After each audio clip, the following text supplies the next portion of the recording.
What's going on, everyone? I hope that you guys are doing amazing out there today. Whew, last night was one of the most unbelievable pocket watching with JT episodes I've ever seen. It actually ended up being a 4-hour live stream.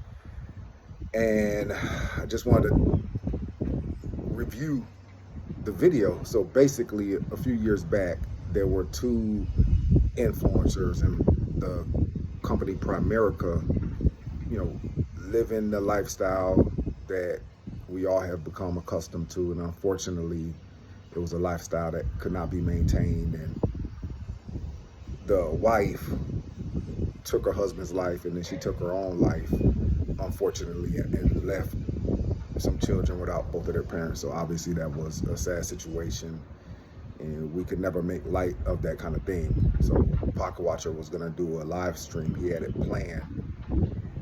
It was titled Multi-Level Murder, and in the thumbnail it had a logo of Primerica, and then it had the two subject individuals. I believe their names were the Burns family. So, obviously there were people that saw this and had an issue with it from the jump. So during the live stream, he actually played a phone call of a gentleman who called into his business. Remember, Pocket Watcher is a certified financial planner, and this gentleman called into the business under the guise that he was looking to speak with him about something, and he was referred to the Pocket Watcher from one of Pocket Watcher's friends. And I probably shouldn't refer to him as Pocket Watcher, because right now the guy was calling for Jason Thornton. That's how he got into into speak with the guy. Actually, he got to speak with Pocket Watcher by pretending he wanted to speak with Jason Thornton, the CFP, not the Pocket Watcher, the YouTuber.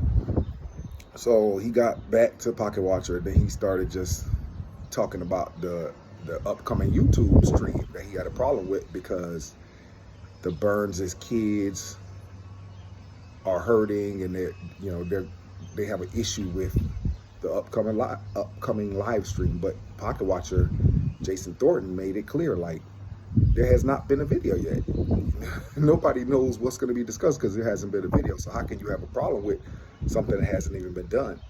Well, this guy just pretends to be a family friend and all of that, pretends to really be looking out for the Burns family.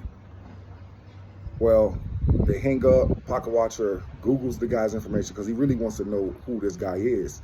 Well, come to find out, the phone number attached links back to another man, not the man who called, a different name, and the guy's actually like a regional vice president with Primerica. So the guy ultimately faked calling in. He faked like he was calling in to say how sorry he feels for the kids of the family, and how the live stream would be a bad idea because of that. But in all honesty, he was a Primerica rep, and he lied. He flat out lied to get into to talk to Pocket Watcher in the first place, and then he lied again when Pocket Watcher confronted him and let him know that the phone number attached to the original call was owned. When he Googled it, it was owned by a Primerica rep. So he lied multiple times, and Pocket Watcher called him out on it, and he continued to lie. And my thing is, would you want to do business with an individual like this, regardless of the company? Would you want to do business with someone who's just a flat out liar? Do you think the way he lied on that live stream, or the way he lied, it wasn't a live stream, when he made the call, but the way he lied on that phone call, don't you think that if you were sitting in front of him and you all are looking at potentially doing a business plan, or whatever you want to call it, a financial needs analysis, do you think that he would possibly lie to you about fees of a mutual fund or anything else? Do you think that it's a possibility that this guy will flat out lie to you? I think there is a possibility that he will lie. very interesting situation. I think ultimately at the end of the day, we need to stop the fake it till you make it culture, first of all. You know, this guy called in and he said that Burns was making $100,000 a month. And Pocket Watcher was like, hey, that's $1.2 million a year. The guy was like, oh no, he just started making $100,000 a month. Well, when Pocket Watcher put up the Chapter 7 bankruptcy records, I think there were like $550,000 in liabilities and maybe $15,000 in assets or whatever. And like Pocket Watcher said, if you're making $100,000 a month, you wouldn't be in bankruptcy. You would be paying these things off, you know, and that's not a shot at anybody in particular. That's just the fact that these particular organizations, MLMs, they really sell you on these hopes and these dreams. And then when you're looking at these individuals on social media, all you see is champagne popping, you see them sitting in these planes, you see all of this other stuff, and it's just a facade because most people are not making as much. I think like 99.9% of the people in most multi-level marketing companies don't make a dime. They actually lose money, you know.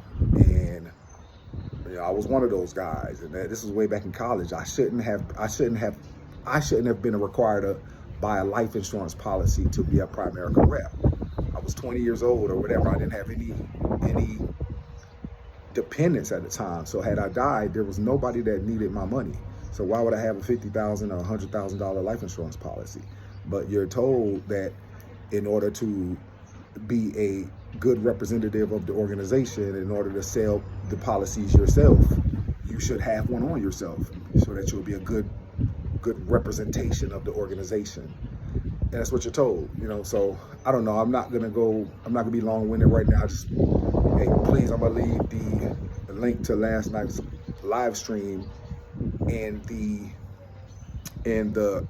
description, as well as he did another video this morning that was based solely on the phone call that he had with his Primerica rep, who was faking who he was, which was truly unbelievable.